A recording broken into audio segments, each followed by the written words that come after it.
Então, boa noite. Vamos seguir aqui mais um estudo pelo Espiritismo para Todos, no livro Nem Céu e Nem Inferno.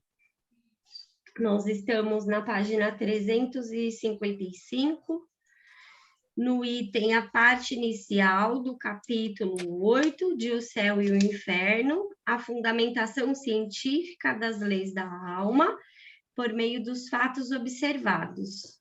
Então, que a gente possa ter um estudo, fraterno, com o auxílio dos nossos mentores, da espiritualidade amiga que sempre nos acompanha, Jesus, que é nosso maior mestre no entendimento da moral, da boa conduta, e que possamos, entender todos esses desvios que se passaram no Espiritismo, este capítulo, tão importante, que é o capítulo 8, então que a gente possa estar alinhado com a espiritualidade, na busca desse entendimento.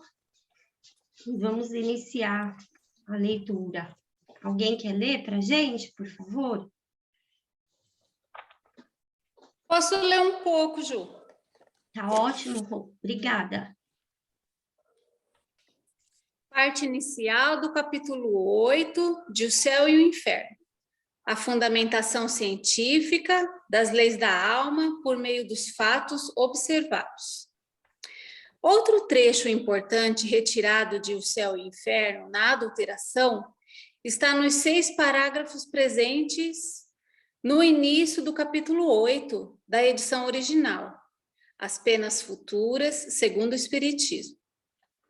Esse importante texto original da obra foi substituído, na versão adulterada, pelo extrato do artigo A Carne é Fraca, Estudo Fisiológico e Moral, publicado na Revista Espírita de março de 1869, exato mês da morte do professor Rivaio. Porém, a conclusão original foi retirada do artigo e os parágrafos finais foram alterados, dando outro sentido ao texto. O que Kardec desejava dizer com esse artigo da Revista Espírita é a absoluta responsabilidade individual que a liberdade de ação confere. Veja o parágrafo da Revista Espírita que não foi reproduzido no livro. Como ser espiritual independente, preexistente e sobrevivente ao corpo, a responsabilidade é absoluta. Ora, para o maior homem, o primeiro, o principal móvel da crença no nada e o pavor que causa essa responsabilidade. Fora da lei humana, e a qual se crê escapar tapando os olhos. Até hoje, esta responsabilidade nada tinha de bem definida. Não era senão um temor vago, fundado e preciso muito reconhecê-lo, sob crenças que não eram sempre admissíveis pela razão. O Espiritismo a demonstrou como uma realidade patente, efetiva, sem restrição, como uma consequência natural da espiritualidade do ser. É porque certas pessoas têm medo do Espiritismo que lhes perturbaria em sua quietude, levantando diante delas o temível tribunal do futuro. Provar que o homem é responsável por todos os seus atos é provar a sua liberdade de ação e provar a sua liberdade e levantar a sua dignidade. A perspectiva da responsabilidade fora da lei humana é o mais poderoso elemento moralizador. É o objetivo ao qual o Espiritismo conduz pela força das coisas. Todavia, o lugar correto deste artigo é na Revista Espírita, pois está em O Céu e o Inferno somente na versão adulterada, para ocupar o espaço dos parágrafos escritos por Allan Kardec no início do capítulo 8. Nota: ocorreu uma mudança de numeração na edição adulterada, sendo que o capítulo As Penas Futuras, segundo o Espiritismo, e o capítulo 8, na versão original, mais o 7, na adulterada. Da edição original, As Penas Futuras, segundo o Espiritismo, é bem fácil compreender o interesse do adulterador em retirar esse trecho inicial do capítulo, pois nele Kardec denuncia como falsas as teorias elaboradas por um só indivíduo. Foi o caso de André Pesani. Ou recebida dos espíritos de um só espírito ou grupo. Foi o caso de Rustang. Também os sistemas dogmáticos das religiões e da filosofia quanto às leis da alma, quando então em conflito com a teoria moral espírita, por exemplo, as ideias de pecado e de karma como um deliberado castigo divino pela dor física, se enquadram no seguinte critério, que é o primeiro parágrafo dentre os retirados. Estando a sorte das almas nas mãos de Deus, ninguém pode neste mundo, por sua própria autoridade, decretar o Código Penal divino. Qualquer teoria não é mais que uma hipótese, que só tem o valor de uma opinião pessoal, e por isso mesmo pode ser mais ou menos engenhosa, racional, bizarra ou ridícula. Somente a sanção dos fatos pode conferir-lhe autoridade, fazendo-a passar a condição de princípio. Nota. Destacamos que nas citações de O Céu e o Inferno, como esta, realçamos em negrito sempre que o texto original de Kardec tenha sido retirado na adulteração. Do ponto de vista do conhecimento científico, a teoria estabelecida a partir da observação dos espíritos em suas mais diversas situações da escala evolutiva, tem a autoridade necessária para se estabelecer como princípio fundamental. Isso foi feito por Allan Kardec, na segunda parte da obra, mas pode ser repetido e confirmado por outros grupos mediúnicos, usando os mesmos critérios, em qualquer lugar, em qualquer tempo. Esse é um fundamento próprio do método científico que o Espiritismo respeita. Consequentemente, as teorias heterônomas das religiões ancestrais e do materialismo, criada pelos homens, são teorias falsas. Na ausência de fatos apropriados para definir sua concepção acerca da vida futura, os homens deram curso à sua imaginação e criaram essa diversidade de sistemas de que compartilham e que compartilham ainda as crenças. Antes do pensamento científico, os pensadores elaboravam suas ideias a partir do senso comum, de uma observação ingênua da realidade. Por exemplo, a maioria das pessoas acreditava que o Sol girava em torno da Terra. Quando foi proposta a ideia de que a Terra girava sobre si mesma, explicando assim o movimento do Sol de um lado e outro do céu, os opositores negaram essa possibilidade com o seguinte argumento: caso isso fosse verdade, se alguém desse um pulo em seu quarto e a Terra continuasse girando, ele deveria bater-se contra a parede. O dogmatismo é a atitude de aceitar sem discutir que as coisas acontecem da maneira como se aprendeu desde a infância, sem se questionar se a verdade poderia ser diferente. Nas primeiras civilizações, alguns homens da elite compreendiam parte da verdade, mas ensinavam falsas ideias para dominar os povos, mantendo-os ignorantes e submissos. Na Grécia, os iniciados conheciam a reencarnação, mas para assustar as massas, ensinavam que aqueles que cometessem delitos voltariam na forma de animais selvagens ou asquerosos. Foi assim que surgiu o infundado sistema da mentepsicose, demonstrado como falso pelo Espiritismo. Veja em O Livro dos Espíritos, questões 611 e 613. Kardec explica que a doutrina das penas eternas está entre esses falsos dogmas, mas os materialistas, para combater ideias irracionais como essa, propõem a hipótese de que a alma não existe, caindo no equívoco oposto. A doutrina das penas eternas está nesse número. Esta doutrina teve sua época. Hoje ela é repelida pela razão. Que colocar em seu lugar? Um sistema substituído por outro sistema, ainda que mais racional, sempre terá apenas maior probabilidade, mas não a certeza. É por isso que o homem, chegado a este período intelectual que lhe permite refletir e comparar, não encontrando nada que satisfaça completamente sua razão e responda às suas aspirações, vacila indeciso.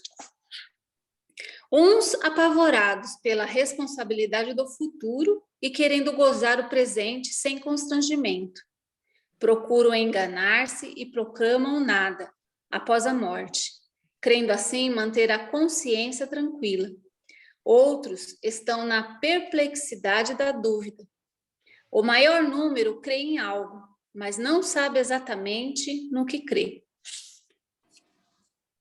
O Espiritismo surgiu quando o pensamento científico estava propondo uma nova era para o conhecimento humano. Ele se fundamenta na observação dos fatos, por meio dos quais podemos confirmar a veracidade das hipóteses estabelecidas. Mas como podemos estudar as leis do espírito se não podemos observá-los, nem o ambiente onde se encontram? Isso só foi possível pela iniciativa dos espíritos superiores ligados ao nosso planeta, que se mobilizaram para explicar as leis naturais do mundo espiritual. É a realidade após a ilusão. Podemos dizer, então, que a teoria espírita foi criada por uma ciência dos espíritos, a partir dos estudos e observações que fizeram do meio em que vivem, afirma Kardec. Pode continuar? Alguém quer falar alguma coisa? Quer comentar? Alguma coisa que chamou a atenção? Quero trazer aqui, tem no Livro dos Espíritos, lá peraí, se eu acho aqui. No capítulo 2, tem um item, no item 3, o materialismo. Depois, quem quiser olhar aqui no meu, o meu é a edição do Herculano, essa aqui, ó. No item, na página 96, 97, 98. Ele fala bastante sobre essas questões, né, das ciências naturais, do pensamento dos fisiologistas, que pensam, né, que tudo provém das questões do corpo. E aí ele fala, né, o homem que deles tira uma falsa consequência, pois eles podem abusar de tudo, mesmo das melhores coisas. O nada, aliás, o apavora mais do que eles se permitem aparentar. E os espíritos fortes são quase sempre mais fanfarrões do que valentes. A maior parte deles são materialistas porque não dispõem de nada para preencher o vazio. Porque até então é isso que a gente está estudando aqui, né? Se tinha o entendimento do dogma, mais uma inteligência, né? O racional que evolui, que compreende as leis da matéria, não pode acreditar nessa ideia que a igreja traz, principalmente da Gênese, da criação. A página que a gente está, Sandra, pode abrir o microfone. Ou a página do Livro dos Espíritos.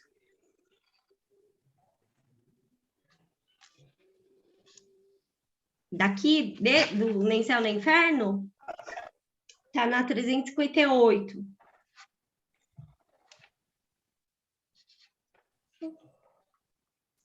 Então, né, enquanto uma inteligência racional que pensa, que compreende as leis aqui da matéria, não pode acreditar nesse tipo de entendimento dogmático, principalmente a questão, né, onde não se pode questionar, não se pode debater, não se pode ir contra, porque a resposta é: isso é o desígnio de Deus, não podemos entrar nele. E isso não é aceitável. Então, a ciência traz os sistemas, o entendimento e se debate. Se pensa, se raciocina, se reflete, aí vem depois, né, o estudo do espiritualismo, que a gente viu, né, o estudo metafísico.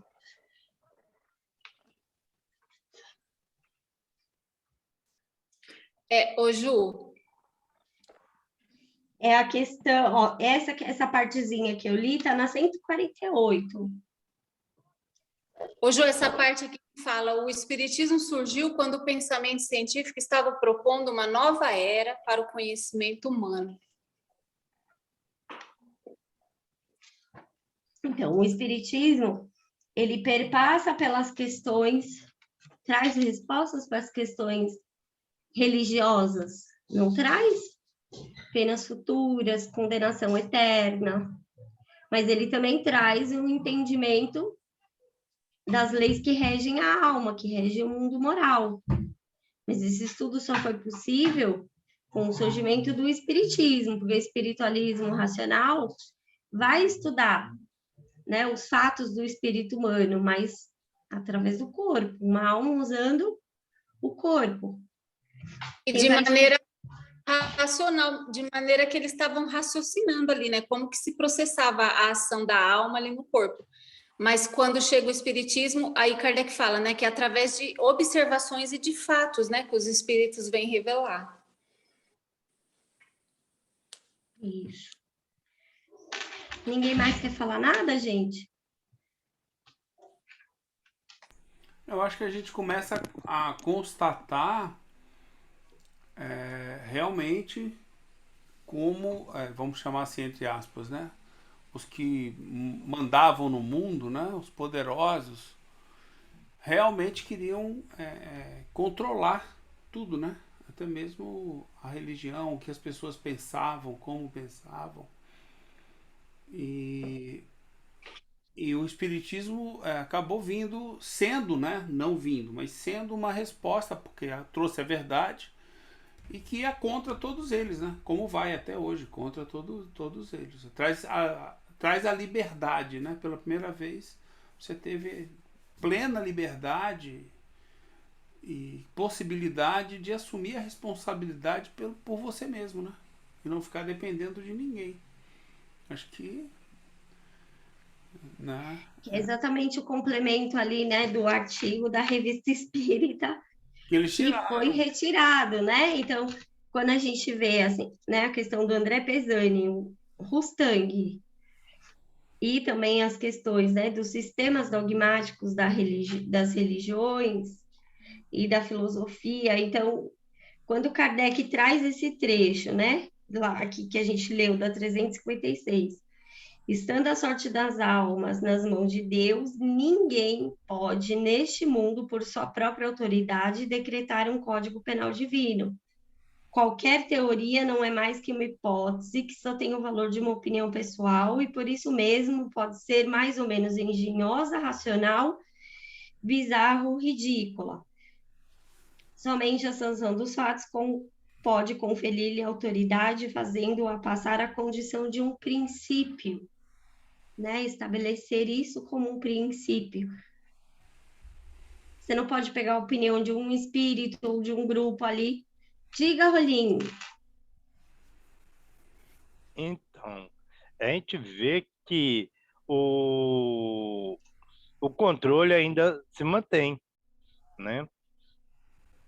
Kardec via isso na sua época, né? Certamente Sócrates viu isso na sua época, Jesus apresentou isso na época dele, né? E ainda mantemos, né, esse controle sobre as consciências, seja ela através do materialismo, seja ela através do dogmatismo, é mantido, a qual só aqueles que, ou pela dor, ou pela não se sentir bem nesse aspecto, que começa a buscar.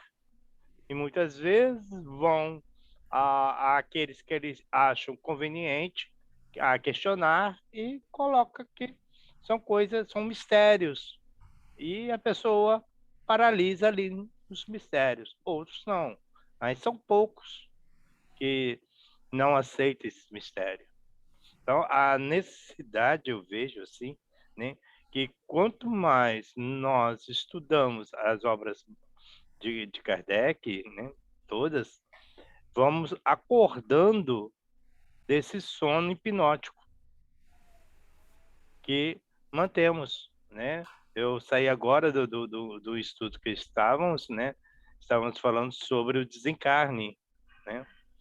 Quanto o espírito, né, já, né, se reconhece após o desencarne e aqueles que não.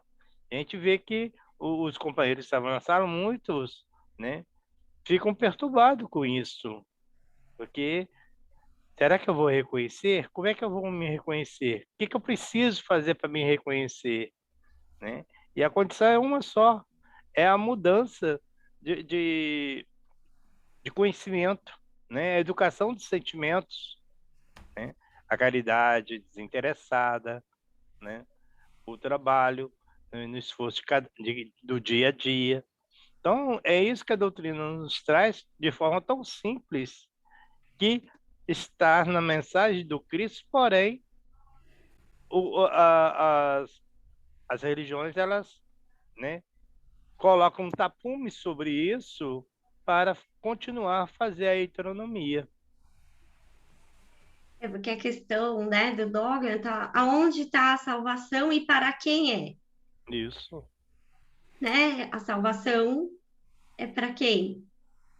Para quem Como você só. consegue a salvação? Né? Como que o dogma traz essa ideia? E como que o espiritismo vem transformar esse entendimento? Não existe Deus te castigando, não existe uma punição de Deus, né? Não existe um sofrimento eterno, não existe um lugar circunscrito.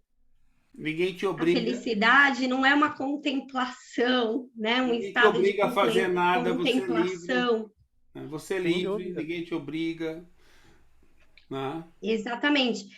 Então, quando a gente, né, tiver a oportunidade de agora para frente, que a gente vai iniciar o estudo do céu e inferno, e lá, gente, quando você lê o depoimento dos espíritos em expiação, É é lindo. totalmente o oposto do que a gente compreendia antes de entender que foi feita uma adulteração nessas questões. Porque o depoimento deles é extremamente consciente, pedindo a Deus uma oportunidade de vivenciar uma prova aonde ele possa, né, colocar ali em xeque se realmente ele modificou aquilo dentro dele. E não ali uma coisa imposta, um castigo, Realmente. né? Modifica todo o entendimento que a gente vai ter a oportunidade de estudar juntos, mas é assim, né? Quando a gente se atenta a todos esses itens que foram retirados, adulterados, modificados, a importância disso para o entendimento da doutrina espírita. Porque essa nova realidade, esse novo entendimento das ideias que o Espiritismo traz, essa revolução nas ideias, no entendimento, um Deus que, né, é estudado pela metafísica, pelos seus atributos, a alma como uma individualidade e o futuro. Eu não sei se foi aqui, acho que foi no de quarta-feira que eu comentei com o pessoal. Tem uma mensagem de um espírito, gente, lá no céu e inferno, Olha que lindo que ele fala, né? Deixa eu ver se eu acho aqui. Ele é um espírito feliz. Então, ele fala assim, ó. A minha pátria é o espaço e o meu futuro é Deus que resplandece na imensidade. Olha, não muda o nosso entendimento, gente? Nossa. Porque às vezes eu fico presa. Quando Jesus fala, quem é meu pai? Quem é meu irmão? Quem é minha mãe? Não é esse ser que está aqui do meu lado, de que eu nasci, é o universo, a humanidade, a imensidão, são todos que agem na lei, na unidade, no bem. São todos que estão em sintonia com Deus, nos seus atos, né? Ou que estão ali na lei de progresso, buscando o seu desenvolvimento, o seu entendimento. E isso está escrito em vários lugares na obra, que às vezes a gente talvez não tinha, né? O olhar atento para esses pequenos detalhes, né? Porque ali é a fala de um espírito, é um depoimento. Mas quando a gente leva lá para o estudo da Gênese, quando ele vai falar sobre o espaço, sobre o tempo, sobre o vazio no espaço, que ele mesmo fala, né? Galileu fala, sai pelo pensamento da Terra, sai do seu planeta, vai para Marte, para Júpiter. E aí, daí ele fala, vê a sua Via Láctea. É uma das nebulosas. Então, quando ele fala que minha pátria é o espaço e meu futuro é Deus, porque é o futuro de todos nós. A gente caminha para o entendimento de Deus. Gente, isso não traz uma esperança no coração? Nossa. Né? Não é Aí o que está Consolador? o Consolador, isso. É o Consolador, Aí gente. consola. Né? E São Luís, ainda lá, ele vai ampliar isso. Ele fala, na nova fase do Espiritismo, além do atributo de consolador, o Espiritismo acrescenta o de educador e condutor do espírito em ciência, filosofia e também em moralidade. Ele não fala em religião, viu? Ele fala moral, né? Espírito em ciência, filosofia e moralidade. E o Espiritismo vai estudar as questões psicológicas, porque a psicologia, ela não era uma ciência individual como ela é hoje, separada da filosofia. Ela era um braço da psicologia, né? Era da filosofia. Era dentro da filosofia que se estudava a psicologia racional. Então, assim, traz um entendimento gigantesco. E isso modifica, né, o nosso entendimento, a nossa forma de agir. Esse parágrafo aqui também, Ju, na página 358. Isso só foi possível pela iniciativa dos espíritos superiores ligados ao nosso planeta, que se mobilizaram para explicar as leis naturais do mundo espiritual. Então, algumas pessoas podem ter no seu inconsciente ou ainda tá indo nas suas religiões e essa moral heterônoma. Então, a pessoa ela tem medo de como ela vai estar depois da morte. Ela não entende, ela não sabe, ela tem medo. E aí vem os espíritos, vai nos falar, né, das leis naturais do mundo espiritual, e lá no livro dos espíritos, né, as percepções, sensações e sofrimento dos espíritos. E vem o céu e o inferno com vários relatos dos espíritos. E eu gostei muito, assim, da última mensagem que o espírito dá lá no livro Céu e Inferno. Como ele consegue resumir, assim, de maneira simples, como que se dá o processo, né, do despertar no mundo espiritual, se conscientizar e querer uma nova prova, querer uma expiação, querer uma reparação e voltar a encarnar novamente. É muito bonito mesmo. Eu não lembro agora em qual deles, mas acho que foi na Revista Espírita que eu estava estudando. Aí o espírito fala assim, eu quero mudar, né? Como? Aí o espírito responde para ele, é só você querer. É só você querer sair dessa condição. Não tem ninguém, gente. Não tem nada te punindo. É o arrependimento sincero. É você, né, olhar e falar, não, eu estou agindo errado e eu quero uma oportunidade, eu quero me modificar. Eu compreendi o meu erro. Eu compreendi que eu estava fazendo errado. E, nossa, gente, assim, né? Em física quântica fala assim, você dá um salto quântico. Dá o salto quântico no entendimento. Eu penso, né, exatamente o que ele coloca aqui nesse pontinho, né, que está em negrito, depois do que você leu. É a realidade após a ilusão, é despertar do espírito, né, do seu entendimento, do entendimento da sua condição moral, do entendimento da sua condição intelectual, das suas limitações, o entendimento sobre Deus, da lei de progresso, a perpetuidade das relações.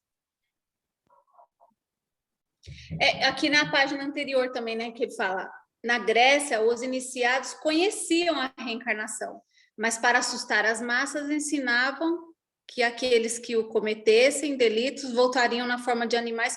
Isso aqui é uma das várias ideias equivocadas que esses iniciados, né, vamos supor assim, tiveram, porque outras pessoas imaginaram e pensaram que seria assim. Mas eles pensaram de uma maneira, vamos dizer assim, única e espalhou aquilo como verdade.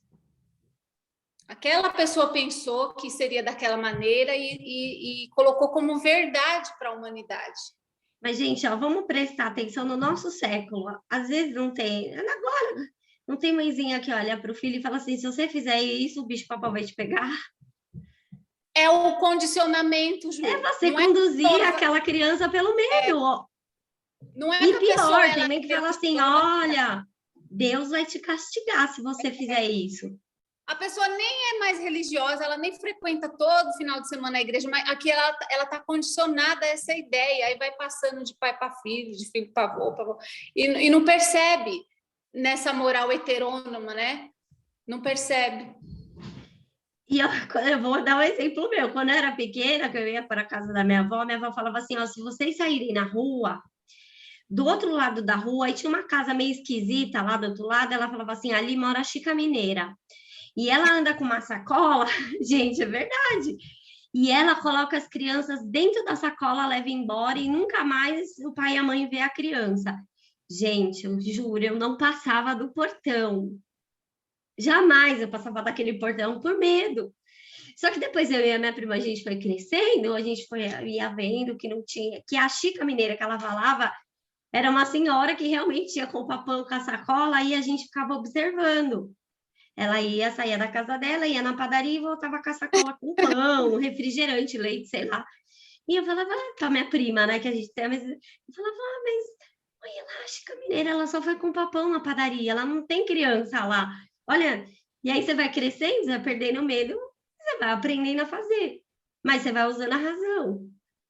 Mas olha, gente, em pleno século que a gente está, às vezes se educa a criança para ter medo. Não faça, porque senão tal coisa vai acontecer. E é o contrário. A criança tem que entender que quando ela vai fazer algo, o ato dela vai ter uma consequência. E a responsabilidade tem que estar associada ao ato, para que ela possa compreender a atitude dela, o ato, o erro, o acerto e a consequência, tanto do erro quanto do acerto. Ô, Ju, eu estou ouvindo uns audiobook do Sócrates, né? É a República, né? A República de Platão. E daí o Sócrates está lá no diálogo e tal, e aí ele falando assim que os poetas e aqueles que criam as fábulas não deveriam criar histórias que não são verdade, cheias de vícios, denegrindo as atitudes do ser humano, porque aí você começa ali desde criança já ensinando tudo que, vamos dizer assim, tudo todo comportamento errado, você já começa a ensinar ali desde criança. Então, ou você põe medo na criança, ou você começa a ensinar ela os comportamentos errados, e daí ela acha que aquilo é natural, que todo mundo faz, que é natural. Aí ele fala, sendo que o que é natural em nós é as virtudes. Então, é muito legal a importância da gente realmente conhecer todos os filósofos que Kardec cita, todos aqueles... Porque tem o Kardec, ele meio que deixou uma biblioteca, assim, mais ou menos montada, não foi? Para que depois tivesse disponível ali os livros para os espíritas poder ter acesso e estudar, né? Eu não lembro se eu li na Revista Espírita ou será que foi na Obras Póstumas. E a gente resgatar isso. E daí tem lá o Evangelho que cita lá Sócrates, Platão, né? Então a gente recorrer a isso e ter esse conhecimento, né, dessas ideias. É que, infelizmente, parte, né, uma boa parte do que Kardec, né, queria deixar para todos nós foi queimado, né? Quem sabe, através das cartas de Kardec, ele vai citando lá, a gente vai resgatando, né? Vai sim. Os autores, tudo, né? Alguém mais quer falar, gente? Senão a gente continua. Vocês estão tão quietos, gente. Eu estou muito cansada hoje, viu? Super cansada. Tá cansada, gente? Ai, tô. Eu vou ler, então, mais um pouco. Tá bom, vou. Estando a sorte das almas nas mãos de Deus, ninguém pôde neste mundo, por sua própria autoridade, decretar o Código Penal Divino. Qualquer teoria não é mais que uma hipótese, que só tem o valor de uma opinião pessoal, e por isso mesmo pode ser mais ou menos engenhosa, racional, bizarra ou ridícula. Eu já li essa página, será que eu... Tá, a gente tá na 358, Eu já li. então vocês querem falar. Lá onde tá assim, ó, fizeram do bem que vive, afirma Kardec, não é isso, gente? Foi aqui que nós paramos, é que a gente voltou umas para bater, Para explicar. debater. Isso. Vai umas letras pequenininhas, um parágrafo de letras Isso. Onde começa a doutrina espírita, no que se refere a isso aí. A doutrina espírita, no que se refere às penas futuras, não é mais fundada sobre uma teoria preconcebida do que as suas outras partes. Em tudo, ela se apoia sobre observações, sendo isso o que lhe dá autoridade. Ninguém, então, imaginou que almas, após a morte, devessem se encontrar nesta ou naquela situação. São os próprios seres que deixaram a Terra que vêm hoje, com a permissão de Deus, e porque a humanidade entra numa nova fase, nos iniciar nos mistérios da vida futura, descrever sua posição feliz ou infeliz, suas impressões e suas transformações na morte do corpo. Os espíritos vêm hoje, em suma, completar nesse ponto o ensino do Cristo. Jesus e antes dele Sócrates ensinaram a moral da liberdade, conferindo à livre escolha de cada um os resultados da vida futura. O Espiritismo, pela moral autônoma, confirma e desenvolve essa teoria. Mas sua autoridade não está fundada na palavra de um só Espírito, um único médium, mas no critério da universalidade do ensino dos espíritos superiores. Repete Kardec. Não se trata aqui de relação de apenas um espírito que poderia ver as coisas somente do seu ponto de vista, sob um único aspecto, ou ainda estar dominado pelos preconceitos terrestres, nem de uma revelação feita a um único indivíduo que poderia se deixar enganar pelas aparências, nem de uma visão estática que se presta a ilusões e é com frequência apenas o reflexo de uma imaginação exaltada, mas de inúmeros intermediários disseminados sobre todos os pontos do globo, de tal sorte que a revelação não é privilégio de ninguém, que cada um pode ao mesmo tempo ver e observar, e que ninguém é obrigado a crer pela fé de ontem. E então conclui: as leis que daí decorrem são deduzidas apenas da concordância dessa imensidade de observações. Esse é o caráter essencial, especial da doutrina espírita. São duas fases de observação dos fatos. Os espíritos observam, por exemplo, a condição dos espíritos desencarnados à sua volta, propondo uma classificação. No momento adequado, oferecem por meio de diversas comunicações em centros diferentes e independentes entre si, essa teoria de classificação. Depois de atestar a racionalidade dessa teoria, os espíritas confirmam essa classificação por meio de milhares de diálogos com os espíritos diversos por meio dos médiuns. A partir daí, podem confirmar a teoria, que então se estabelece como princípio fundamental. Essa confirmação, inclusive, pode ser feita em tempos diferentes, pois são leis eternas e universais. Caem assim como dogmas ultrapassados as ideias de pecado e karma, segundo as quais Deus estaria castigando todos aqueles que encarnam neste mundo, por meio das dificuldades, privações, doenças, deformidades, e tudo o mais que atormenta a humanidade.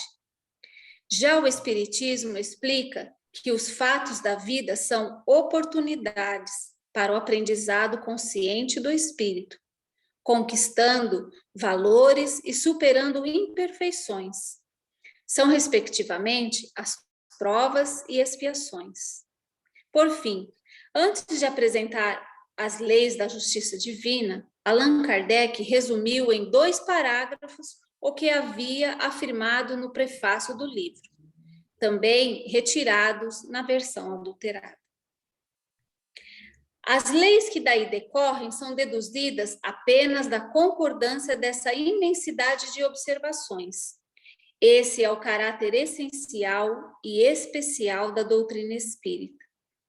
Jamais um princípio geral é retirado de um fato isolado, nem da afirmação de um único espírito, nem do ensinamento dado a um único indivíduo, nem de uma opinião pessoal. Qual seria o homem que poderia crer-se suficientemente justo para medir a justiça de Deus? Os numerosos exemplos citados nesta obra para estabelecer a sorte futura da alma poderiam ser multiplicados ao infinito, mas, como cada um pôde observar outros análogos, seria suficiente, de certa forma, dar os tipos das diversas situações. Dessas observações, pôde-se deduzir as condições de felicidade ou infelicidade na vida futura. Eles provam que a penalidade não falta a nenhum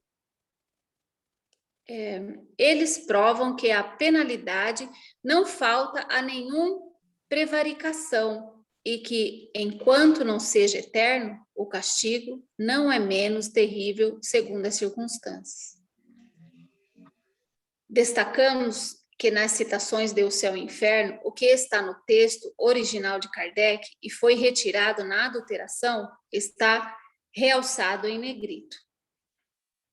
Um estudo comparativo entre a edição original e a adulterada pode ser um exercício inicial apropriado para recuperar as ideias originais de Allan Kardec, que foram posteriormente modificadas. Dá uma parada aqui, Ju. Alguém quer comentar?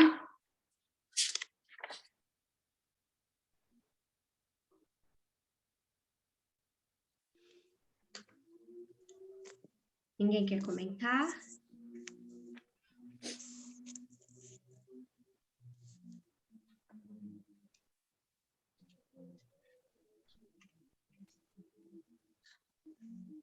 E aqui ele está falando, né, nesse finalzinho, né, nesse fechamento da importância do método, né, que a gente já debateu bastante. E aqui, né, sempre chama atenção, né, quando ele está falando os fatos da vida são oportunidades para o aprendizado consciente do espírito, conquistando valores e superando imperfeições, que são as provas e expiações. Então, lá no depoimento dos espíritos em expiação, a gente vê um processo de total consciência de entendimento do espírito, da necessidade, né? E que ele mesmo relata: eu pedi para Deus essa oportunidade.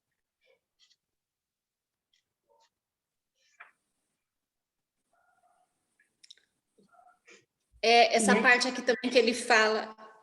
Ah, pode falar, Ju, depois eu falo. Não, pode falar, Rô.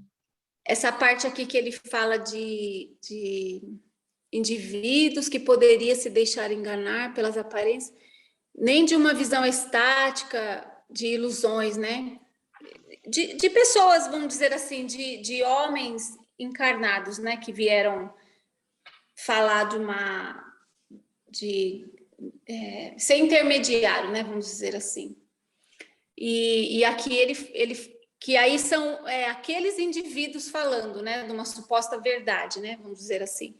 Aí já no espiritismo, além de ser espíritos, são espíritos espalhados, são vários. Aí lá na época de Kardec, pensar que as comunicações estavam espalhadas, né, no mundo inteiro e chegava lá até Kardec, eles não tinham contato com nada.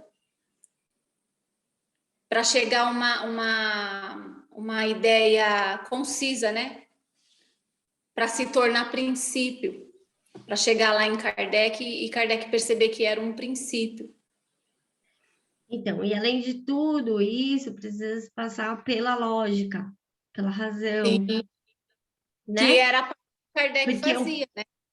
O papel do homem não é um papel passivo, principalmente frente ao estudo da doutrina espírita, né? É um papel ativo.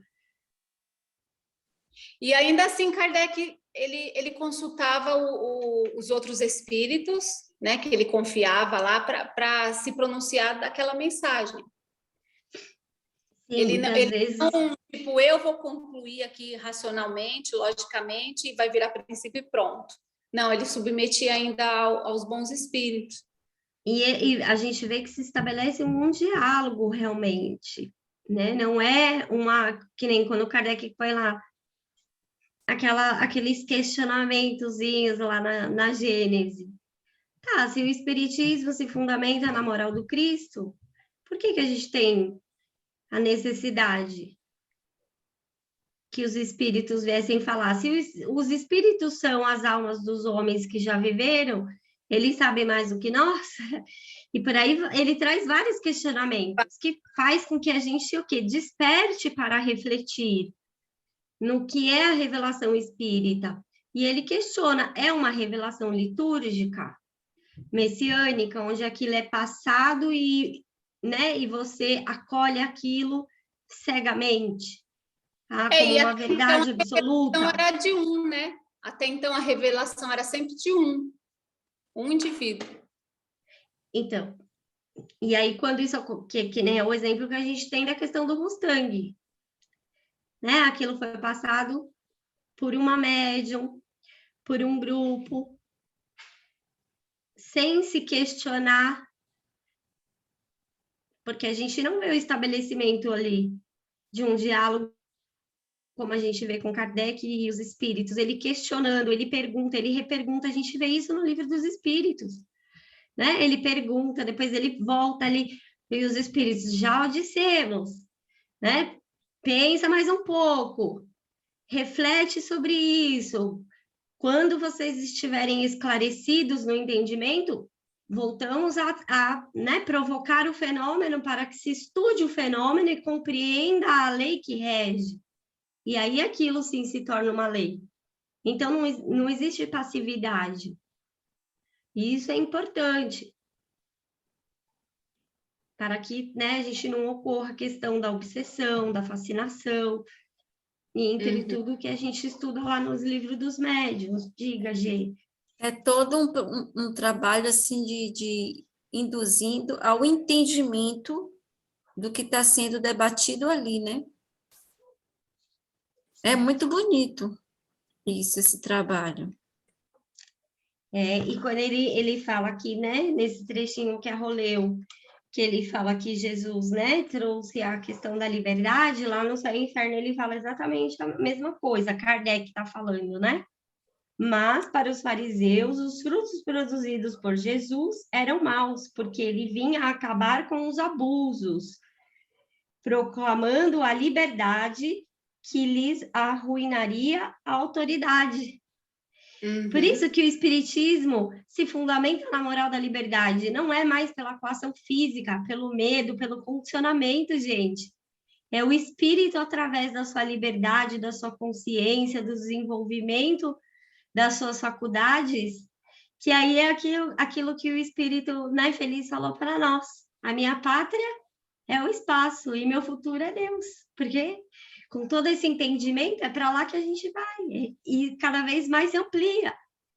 Por isso que, né, a gente vê em vários, né, depoimentos na revista, várias palestras na Revista Espírita, Kardec explicando os espíritos puros superiores não estão em todos os lugares, vão para onde querem, porque não existe limite para eles. E eles não estão presos na personalidade de jeito nenhum. Mas a Ele gente... pode, vamos supor assim, ó, a gente pode até ter, vamos supor, dos espíritos que se comunicaram, né? Pode ter, vamos dizer, vai, que Sócrates se comunicou lá. Mas ele não deve estar preso na personalidade de Sócrates. É o que você está citando, a pátria é o universo, né? Não tem personalidade. Jesus, por exemplo, ele não está preso na personalidade dele de Jesus de jeito nenhum.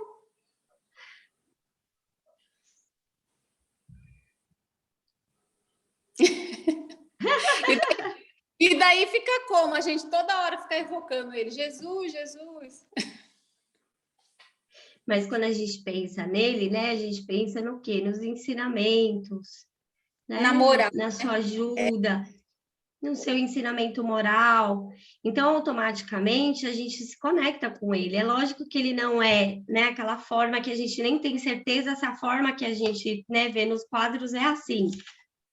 Mas a gente se liga por pensamento. Então, quando a gente vê lá a evocação dos espíritos, né, na Revista Espírita, como que os espíritos dizem para nós, não, né, para Kardec, para quem tá conversando, de que forma você está aqui? Então, o meu perispírito se molda, né, de acordo com minha última personalidade, com minha última encarnação, porque é nela que as pessoas estão pensando. Tem vários, né, espíritos que verbalizam isso durante o diálogo. E eles perguntam várias vezes em várias palestras: de que forma você está aqui? De que forma você se apresenta? Por quê? Pois é, se Jesus, se a gente evocar ele querer se apresentar na figura do quadro, tá meio estranho, hein? Porque a gente nem sabe que aparência ele tinha. Mas, por exemplo, vamos supor que eu desencarno. Vocês fazem o trabalho mediúnico, me evocam. Como que eu vou me apresentar? Como a Juliana, porque é assim que vocês me conhecem, me identificam. Sim. Imagina se eu vim lá como eu vim na minha última reencarnação. Né? Lembra que falaram para mim lá que eu fui Moisés? Ninguém vai me reconhecer. Eu venho com cajado, barba, bigode. A gente vai falar isso aí. Não é Juliana, não. Né? Porque a importância está no pensamento, no sentimento, na vontade que a gente entrega ali, né? De chamar um espírito superior, de pedir ajuda, de pedir auxílio, esclarecimento, de pedir, né? Que assim a gente consiga renovar as nossas forças, passar pelas dificuldades, Porque é esse o exemplo que eles trazem para nós, a gente vivenciar a vicissitude, mas sem ser preso ou ficar preso à vicissitude, à circunstância que me causa um sofrimento momentâneo. E esse sofrimento tem que ser diferenciado, ele é um sofrimento físico, ele é um sofrimento moral, ele é eterno. Que é isso que a doutrina espírita faz a gente refletir, né?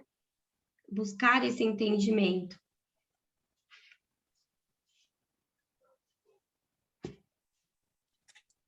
Vamos falar alguma coisa? Alguém quer falar? Vocês estão quietinhos? Hoje a rota participativa, é isso aí, Rô.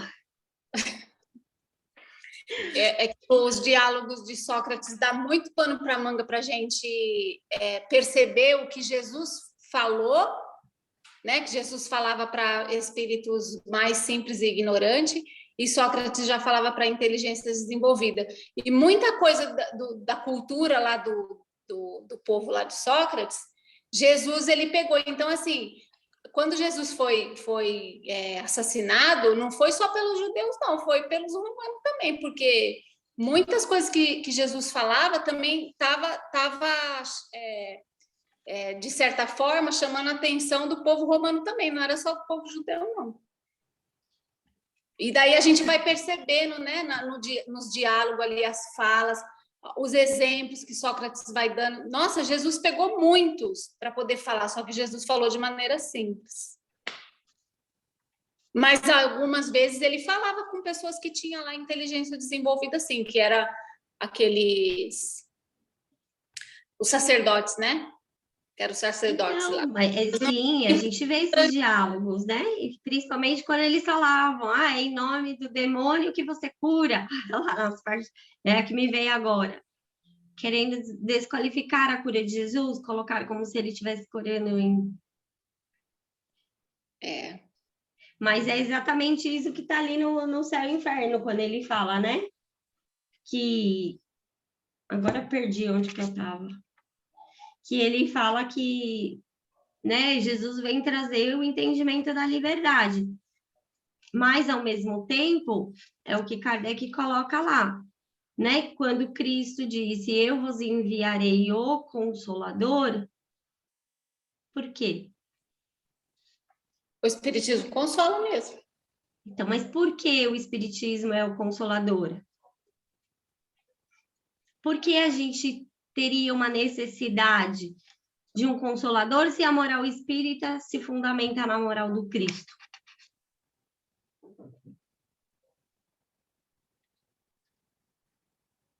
Eu acho que é pela injustiça, Ju. Porque, vamos supor assim, a lei de Deus, né? A bondade, de amor, de justiça, tal. Mas a injustiça. A injustiça, ela é a partir da liberdade, né? Cada pessoa tem liberdade. E daí, para ela se conscientizar da lei que está na consciência dela, que é a lei de Deus, que daí seria as virtudes para ela desenvolver, ela vai fazer uso da liberdade. Fazendo uso da liberdade, ela pode ser injusta. Ela pode ser justa ou pode ser injusta. E daí vem o Espiritismo, eu acho que consola nesse sentido. Por exemplo, a pessoa que tem uma vida que a gente olha e fala assim, nossa, como essa pessoa sofre? Por que ela está sofrendo? Porque Deus é injusto? Não. Aí o Espiritismo vem trazer todo o mecanismo, como é que funciona as leis da alma, como que funciona a liberdade do espírito livre da matéria.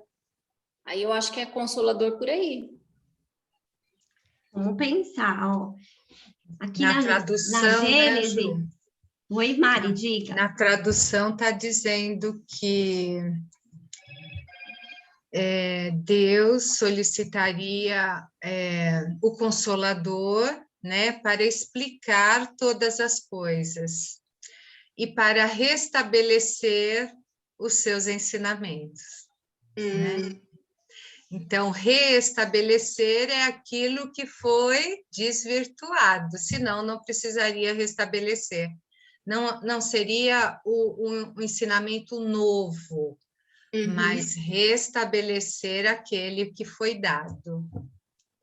E esclarecer, né? Tirar os equívocos, Esclarecer, né? porque a gente não estava em condições, né, na época, de entender o que ele dizia, né? Ele disse para a época, né, em parábola, usando os modelos da época, tal. Mas o Consolador traria uma explicação quando os homens estivessem já mais desenvolvidos em intelecto para entender mais profundamente, né? Isso. E lá, para quem quiser ver, lá na Gênesis, e aí você vai gostar dessa parte, Rô. Cadê a Rô? Acho que caiu a internet dela, mas vamos ver se ela volta. Então, ele fala assim, ó, do ponto de vista moral, não há dúvida quanto a Deus ter outorgado ao homem um guia em sua consciência, que lhe diz, não faças a outrem o que não queres que te façam. Por certo, a moral natural está escrita no coração dos homens. E aí ele coloca assim, ó, mas sabem todos lê-la neste livro? Não sabem, gente, porque a gente está no processo de desenvolvimento. E lá embaixo ele coloca, que eu brinquei, né, a Rô ia gostar, ele coloca assim, ó, os espíritos ensinam a moral de Cristo pela razão de não haver nada de melhor.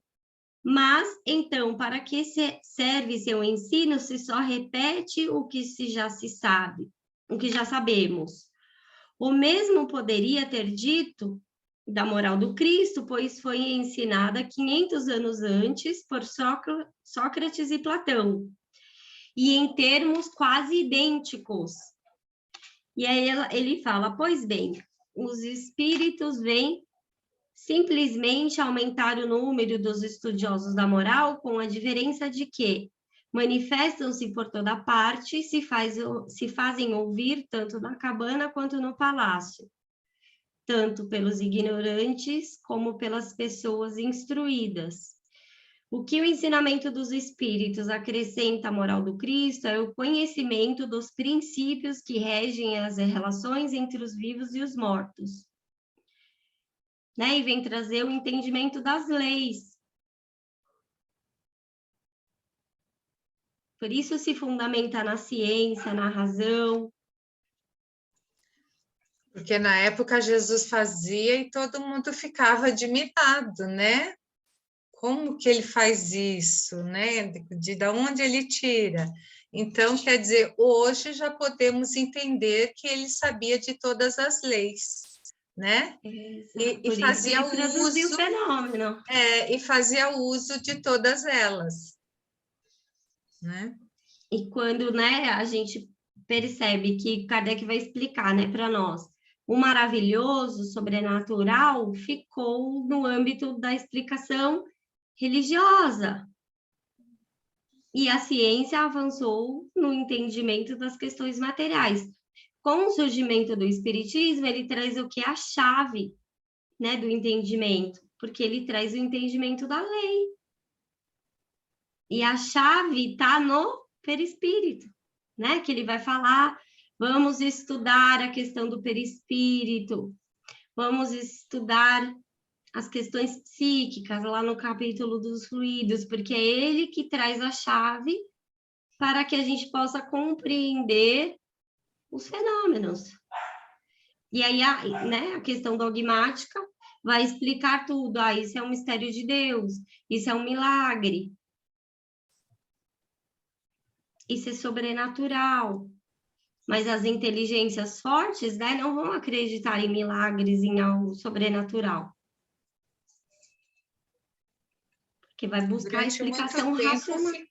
Durante muito tempo ficamos, né, nessa forma de que não podíamos entender, que era sobrenatural, que era milagre. E as religiões sustentaram isso exatamente para nos manter sob domínio, não é? Só que o progresso não tem como parar, não tem como parar, né? O que nos atendia há um tempo atrás, hoje não atende mais. Você já questiona, você já tem mais informação chegando por todos os meios, né? É impossível manter na ignorância uma humanidade para sempre. É impossível. né? Seria ir contra a lei. Verdade. E aí, gente? Ninguém quer comentar mais nada? A Rô caiu. Eu não sei se seria bom a gente parar aqui, ao invés de adentrar nos 25 itens, que acho que seria bacana se a gente conseguisse ler, né? Corrido, assim, ir refletindo sobre eles, Com mais tempo, né? debatendo. O que vocês acham? É melhor parar aqui, né?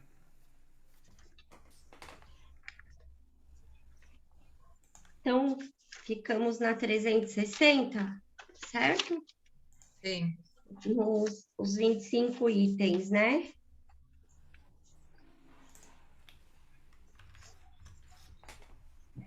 Certo, gente? Certo, Certo. Combinado? combinado. Então paramos por aqui, né? Eu acho mais viável, né? A gente parar e daí dar sequência nessa leitura importante. Então, melhor. Na próxima terça-feira. Boa noite a todos. Boa Boa semana. noite, Mário. Boa Obrigada. Boa noite, gente. Até mais. Obrigada, viu? Obrigado. Boa noite. Maria. Boa noite. Boa noite. Bem-vinda, obrigada. Carmen.